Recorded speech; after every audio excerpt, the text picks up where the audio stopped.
Hey guys, so this is a how-to video of installing the Dangerwerx CQB-R valve for the KWA LM4. This is different from the MP7 valve, and I'll show you the differences once I get inside my LM4. So first up, make sure there are no BBs inside. It's safe, put it on safe, and then take the back body pin out. You can take the front out if you like, but I just like opening it like this. So what you want to do is pull the charging handle to expose your bolt. And now you have your bolt to work on. Alright, putting the LM4 aside, I now have the bolt. Alright, so now you have your bolt. And what you want to do is take the bolt key out, right here. Remove that bolt key.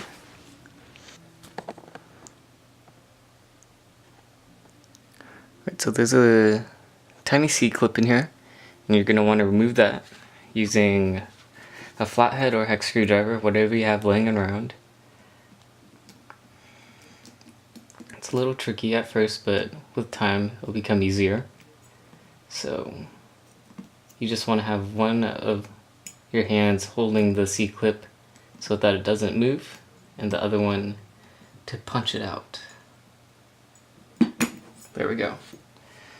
Now what you want to do is, on the back of a piston right here, there is a pin that you want to remove. So let's go ahead and do that. I'm just using a flathead, which is a bad idea, a small flathead, and a punch hammer. If you have the correct punch size for this, I recommend using one, but since I don't have one, gotta use what I got.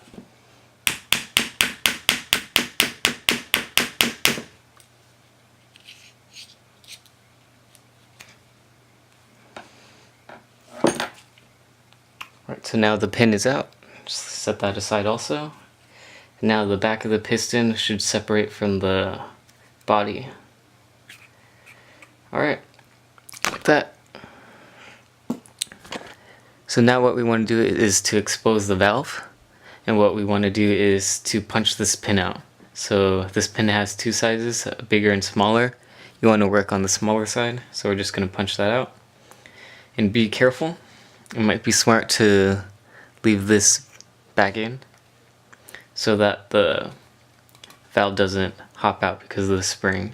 So I'm just going to put this back in for safety.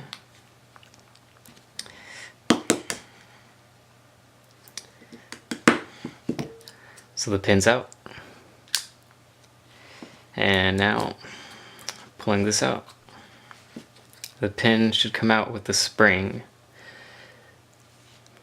So now we have the two Dangerwerx valves side by side, the MP7 valve and the LM4 valve. On the LM4 valve, it's noticeably different that the base of the valve is smaller than the MP7 valve, and I believe that the smaller base allows more airflow to go through.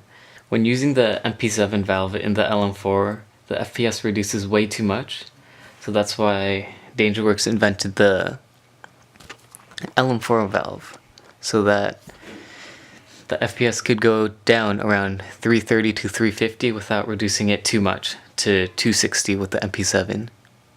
Back to reassembly with the LM4 valve installed. You're going to want to put the valve and spring inside the piston, and you're going to want to hold the valve down with a tool. I'm just going to use my punch, and then put in the first pin. I might need a little hammering to become flush with the piston.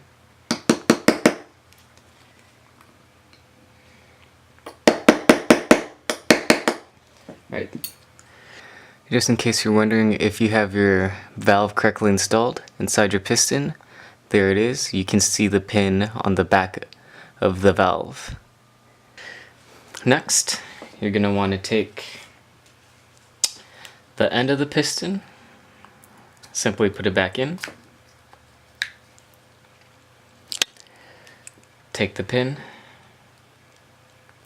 punch it back in,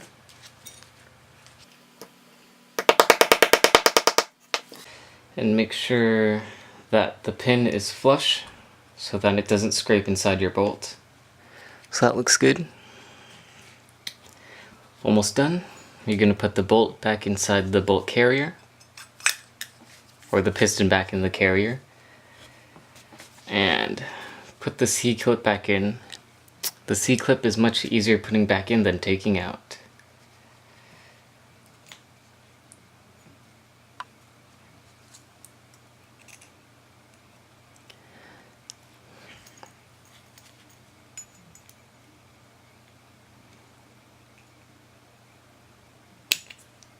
Alright,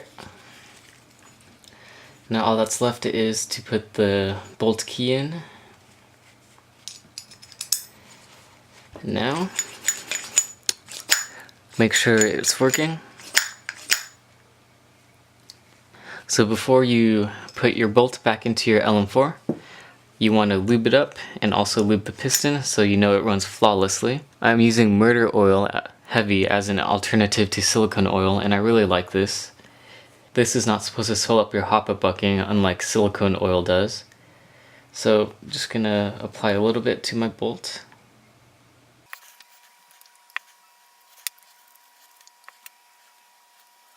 You also want to apply it to your piston. So just take your piston out, put some lube on the top, the sides, spread it around. And be careful when you're using Q-tips because little strands of the Q-tip will get onto your bolt. Make sure it's working.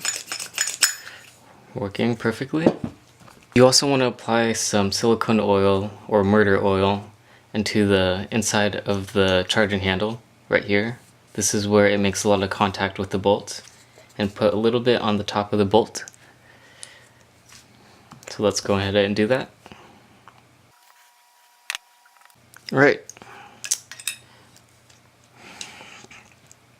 Alright, so now your bolt is ready to go back inside your gun.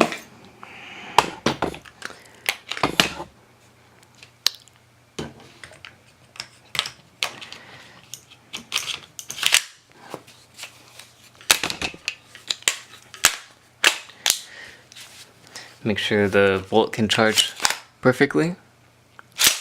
Everything looks good. Sorry guys, I don't have a chronograph, so I can't show you the FPS of the LM4 with the Dangerwerx CQB valve. But when I do come across a chronograph, I'll be sure to show you the FPS. Thanks guys for watching. I hope this video was informative to you. And if you liked it, like it, and subscribe to my channel for more videos.